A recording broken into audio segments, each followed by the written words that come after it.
día de hoy vamos a compartir la palabra del Evangelio de Lucas, por eso quisiera invitarte a que puedas buscar en tu Biblia la palabra de Lucas capítulo 9 y hoy vamos a estar viendo los versículos 49 hasta el 56. Y yo lo voy a leer desde aquí. Dice lo siguiente. Entonces, respondiendo Juan dijo, Maestro, hemos visto a uno que echaba fuera demonios en tu nombre y se lo prohibimos porque no sigue con nosotros. Jesús le dijo, no se lo prohibáis, porque el que no es contra nosotros, por nosotros es. Cuando se cumplió el tiempo en que él había de ser recibido arriba, afirmó su rostro para ir a Jerusalén. Y envió mensajeros delante de él, los cuales fueron y entraron en una aldea de los samaritanos para hacerle preparativos. Mas no le recibieron, porque su aspecto era como de ir a Jerusalén. Viendo esto sus discípulos, Jacobo y Juan, dijeron, Señor, ¿quieres que mandemos que descienda fuego del cielo como hizo Elías y los consuma? Entonces, volviéndose él, los reprendió, diciendo, Vosotros no sabéis de qué espíritu sois, porque el Hijo del Hombre no ha venido para perder las almas de los hombres, sino para salvarlas. Y se fueron a otra aldea. El día de hoy entonces vamos a compartir la palabra del Evangelio de Lucas, capítulo 9, los versículos 49 hasta el 56. Por eso quisiera invitarte previamente a que podamos leer juntos el versículo clave, que es la primera parte del versículo 56. Leamos juntos, por favor. ¿Ya? Porque el Hijo del Hombre no ha venido para perder las almas de los hombres, sino para salvarlas.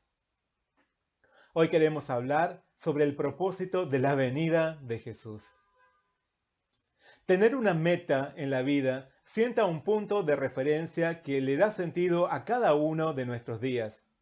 Es un motor que nos empuja a levantarnos cada mañana y enfrentar la jornada con la vista puesta en esa meta. Cuando una persona vive sin tener un propósito claro, pierde sus ganas de avanzar y cae muy fácilmente en un sentimiento de frustración y de vacío. Por eso, tener un propósito por el cual vivir es realmente muy importante. Pero lo más importante es que ese propósito sea digno de recibir la inversión de nuestra vida. Aquellos que hemos encontrado a Jesús y hemos recibido su salvación, tenemos una meta firme en la que se apoya todo nuestro ser.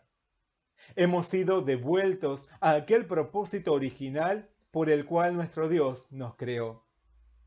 Vivimos para la gloria del Señor. Tenemos una misión por cumplir.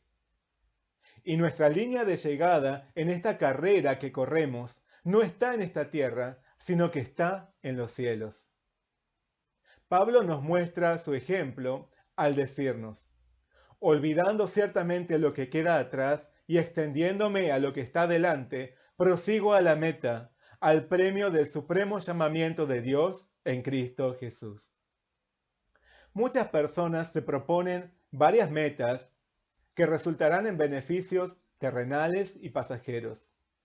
A fin de alcanzar esas metas, hay quienes no dudan en apelar a estrategias deshonestas o reaccionan con egoísmo o con violencia. Se enredan en una batalla y compiten por concretar sus sueños. No obstante, para nosotros, Dios ya ha preparado un propósito que nos conduce a una gloria que es eterna. Como vimos la semana pasada, Jesús quiere que seamos grandes.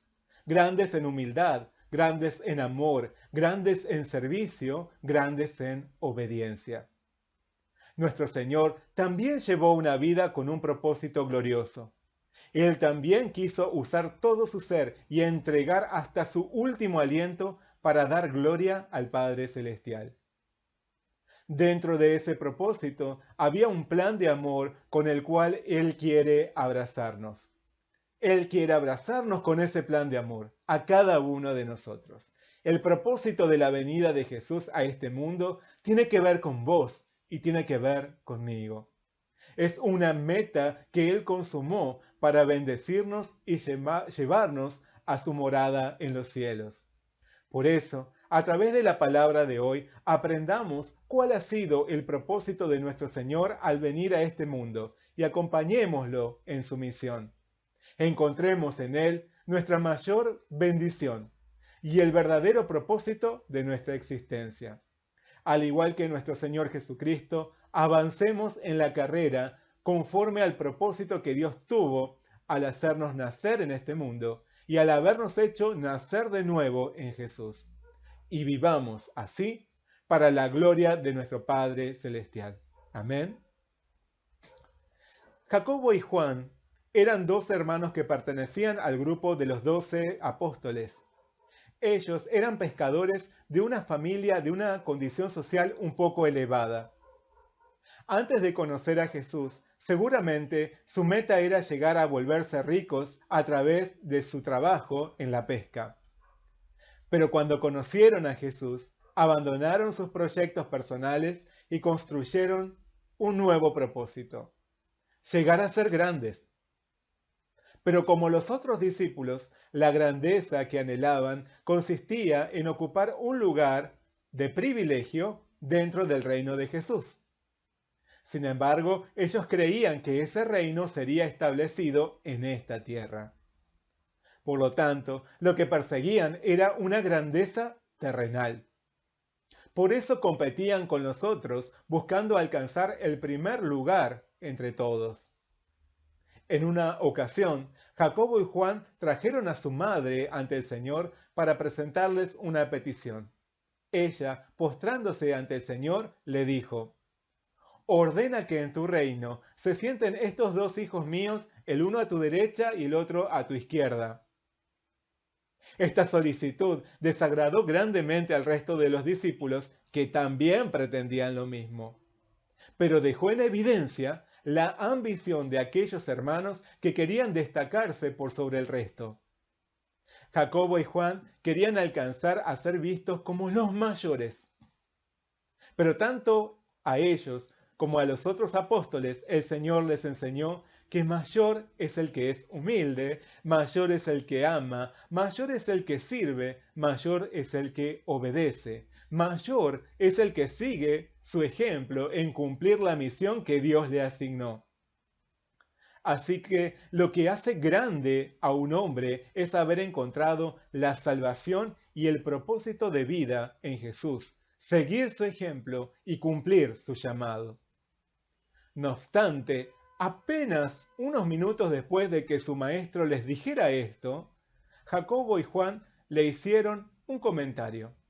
Le dijeron en el versículo 49, Maestro, hemos visto a uno que echaba fuera demonios en tu nombre y se lo prohibimos, porque no sigue con nosotros. Pero, ¿por qué Jacobo y Juan hicieron esto y por qué se lo dijeron a Jesús? Tal vez ellos quisieron mostrar su lealtad incondicional al Señor. Quisieron demostrarle su fervor y su compromiso. Estaban buscando la aprobación de Jesús. Querían ser reconocidos por Él. Pero con su actitud mostraron que aún mantenían sus propios propósitos egoístas.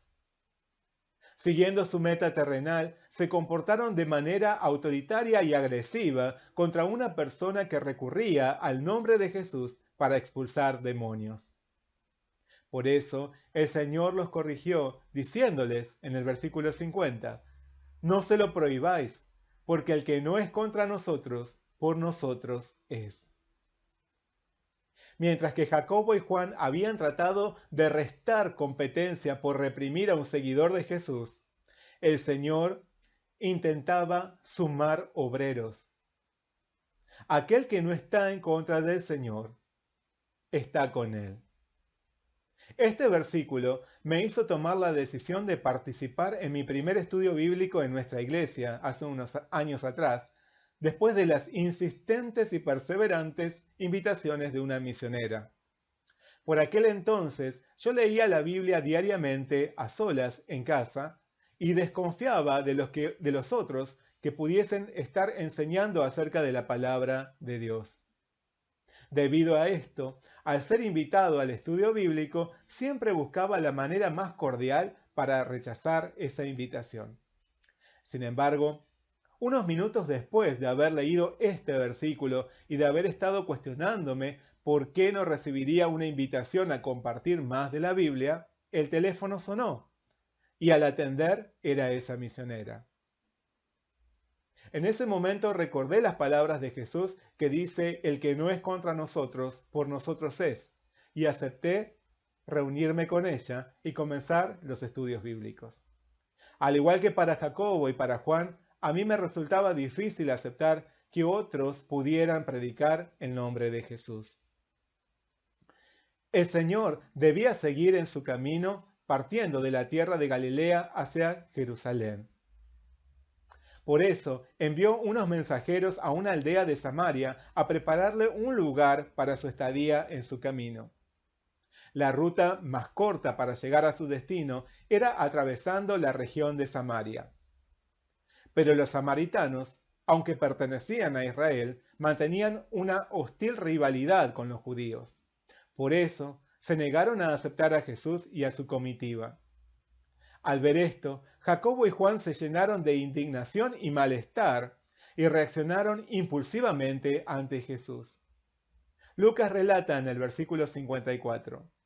Viendo esto sus discípulos, Jacobo y Juan, dijeron: Señor, ¿quieres que mandemos que descienda fuego del cielo como hizo Elías y los consuma?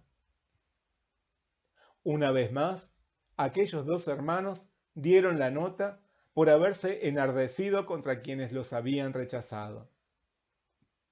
Ante esta reacción, vemos por qué, con legítima razón, Jesús les había puesto a Jacobo y a Juan el apodo de Boanerges, que significa hijos del trueno. Varios siglos antes, el profeta Elías había sufrido la persecución de más de un rey por predicar la verdad que Dios lo enviaba a anunciar. La vida de Elías había corrido peligro en varias ocasiones. En una oportunidad, un rey malvado le envió a sus ejércitos para apresarlo y traerlo ante su presencia. Pero el profeta oró a Dios, y entonces cayó fuego del cielo que consumió a los batallones de soldados que venían a buscarlo. De esta forma, Dios estaba protegiendo la vida de su siervo. Pero Jacobo y Juan pretendieron hacer lo mismo con la idea de ostentar un poder que no tenían, no para defender sus vidas, sino su honor. Su comportamiento era el producto de su emoción y de su orgullo. Ellos actuaban conforme a sus impulsos, actuaban conforme a su ira. Se sintieron ofendidos por ser rechazados, aunque en realidad, y sin saberlo, los samaritanos a quienes estaban rechazando era al Hijo de Dios y a su salvación. Nuevamente, Jacobo y Juan demostraron que estaban persiguiendo su propio reconocimiento y que no conocían el propósito de la venida de Jesús. Aquel que se obstina en seguir su propósito fuera de los planes de Dios, reacciona con egoísmo, orgullo y violencia cuando sus proyectos son amenazados. Pero a Dios le desagrada y desaprueba la ira de los hombres violentos. Santiago dijo: mis queridos hermanos, tengan presente esto. Todos deben estar listos para escuchar y ser lentos para hablar y para enojarse. Pues la ira humana no produce la vida justa que Dios quiere. La ira del hombre no produce la vida justa que Dios quiere. Salomón también nos dice: el necio da rienda suelta a su ira, pero el sabio sabe dominarla. La primera reacción de muchas personas al sufrir el desprecio o el maltrato de los otros es la de enojarse. Pero Jesús enseñó: yo les digo que todo el que se enoje con su hermano quedará sujeto al juicio del tribunal. Es más, cualquiera que insulte a su hermano quedará sujeto al juicio del consejo. Y cualquiera que lo maldiga quedará sujeto al fuego del infierno. Si actuamos conforme a la ira, produciremos destrucción, división y heridas. Cometeremos graves errores y nos volveremos necios. y estaremos atentando contra nuestra propia vida.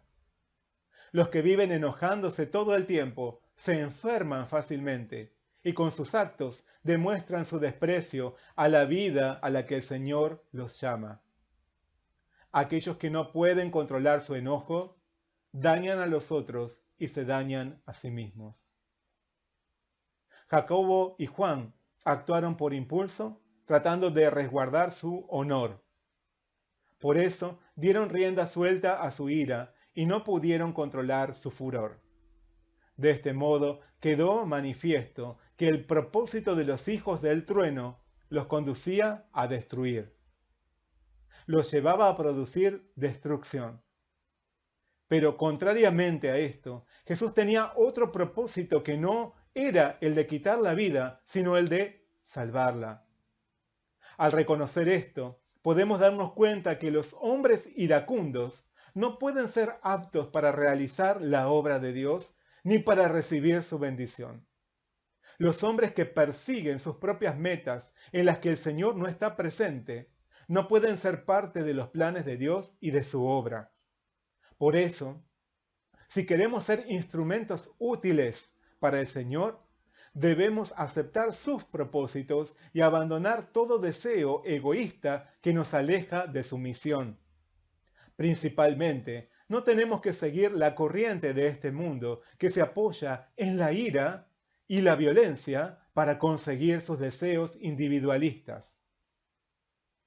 ¿Hay una meta en tu vida? ¿Hay una meta en tu vida? ¿Está Dios incluido en esa meta? Dios tiene un propósito glorioso para nosotros. Nunca olvidemos que no fuimos llamados a ser discípulos que actúan como hijos del trueno, sino como hijos de Dios. No estamos en este mundo para destruir, sino para dar vida. Amén. Jacobo y Juan estaban equivocados en su forma de concebir su misión. Por eso necesitaban ser corregidos. Viendo sus intenciones de destruir a los samaritanos que se negaron a recibirlos, Jesús les dijo en el versículo 55 y 56, vosotros no sabéis de qué espíritu sois, porque el Hijo del Hombre no ha venido para perder las almas de los hombres, sino para salvarlas. Jesús estaba partiendo de Galilea rumbo a Jerusalén. Allí había muchos líderes religiosos que amenazaban con su vida. Pero él no tuvo temor, porque estaba decidido a cumplir la voluntad del Padre Celestial. Por eso se comportó con verdadera valentía y fortaleza. Jesús estaba dispuesto a dar su propia vida por su incontenible amor para salvar a los hombres, por más que éstos lo hubiesen rechazado. Pero por su parte, si bien Jacobo y Juan habían tratado de mostrarse como hombres fuertes y valerosos, ante el rechazo sufrido, actuaron de forma opuesta a la de Jesús. Propusieron quitar la vida de los samaritanos en lugar de procurar rescatarlos. No mostraron amor, sino desprecio. El verdadero valor y la auténtica fortaleza no vienen de enfrentar y atacar a los otros cuando nos agreden, sino de saber soportar y cubrir sus ofensas como Jesús, con amor. El propósito de la venida de Jesús era el de dar vida a las almas. El propósito del Hijo del Hombre no era perder las almas, sino salvarlas. A causa de esto, se había dedicado durante todo su ministerio a llamar a los hombres al arrepentimiento, porque el pecado conduce al hombre a su destrucción eterna. Es el pecado el que conduce al hombre a su destrucción eterna. Jesús se había dedicado por completo a llamar a los hombres a creer en Él, porque solo en Jesús hay salvación. Solo en Jesús hay salvación. Como proclamó el Señor, porque no envió Dios a su Hijo al mundo para condenar al mundo, sino para que el mundo sea salvo por Él. El que en Él cree no es condenado, pero el que no cree ya ha sido condenado que no ha creído en el nombre del unigénito Hijo de Dios. Jesús no vino a condenarte, sino a perdonarte y a salvarte. No vino a destruirte, sino a rescatar tu vida. No vino a despreciarte, sino a amarte y a sanar tu corazón. No vino a reclamar tu vida, sino a entregar la suya tomando tu lugar en una cruz. Allí Él consumó su propósito celestial. Como Jesús mismo señaló, el Hijo del Hombre no vino para ser servido, sino para servir, y para dar su vida en rescate por muchos. A pesar de que lo hemos despreciado, aún peor que esos samaritanos que se negaron a recibirlo, Jesús no viene a quitar nuestra vida, sino a dar la suya para nuestra salvación. A pesar de que nuestra reacción muchas veces es aún mucho peor, más egoísta, orgullosa e iracunda que la de los hijos del trueno, el Señor no nos hace a un lado, sino que nos llama a seguirle como sus discípulos. Jacobo y Juan no sabían cuál era la misión a la que su maestro los había llamado. No conocían el corazón de Dios que exclamó a través de Ezequiel: vivo yo, dice Jehová, el Señor, que no quiero la muerte del impío, sino que se vuelva el impío de su camino y que viva.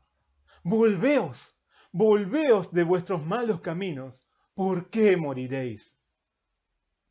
Nuestro Señor no quiere nuestra muerte, sino nuestra redención. Por eso, Él nos está llamando a la vida.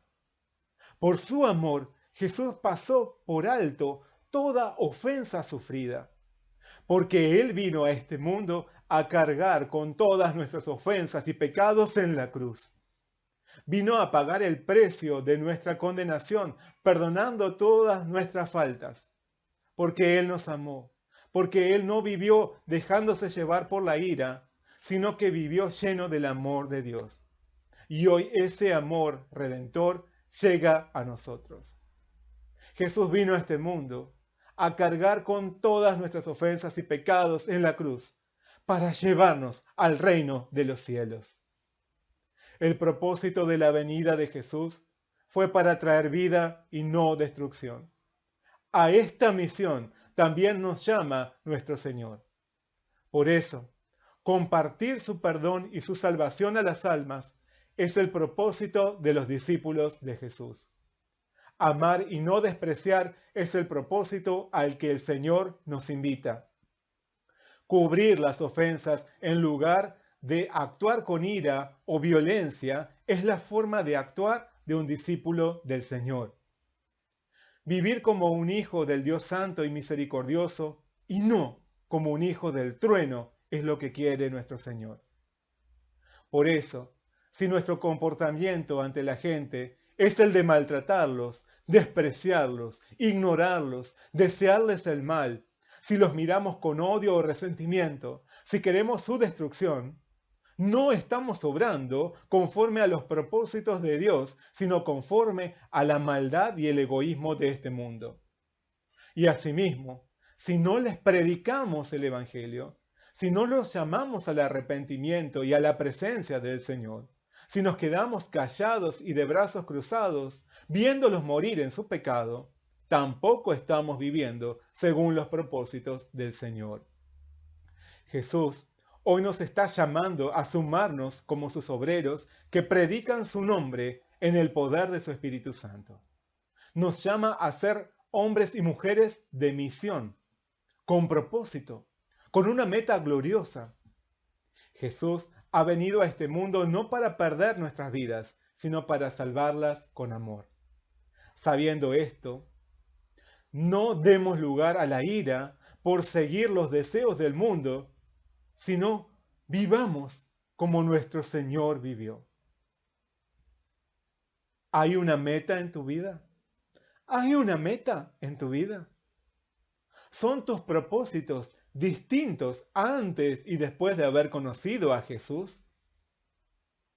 Que nuestro propósito sea continuar con la misión de Jesús, anunciando vida y salvación. En agradecimiento al perdón y a la gracia que hemos recibido, vivamos así cada día para dar gloria a nuestro Dios y cumplir nuestro propósito, como también lo hizo nuestro Señor Jesucristo.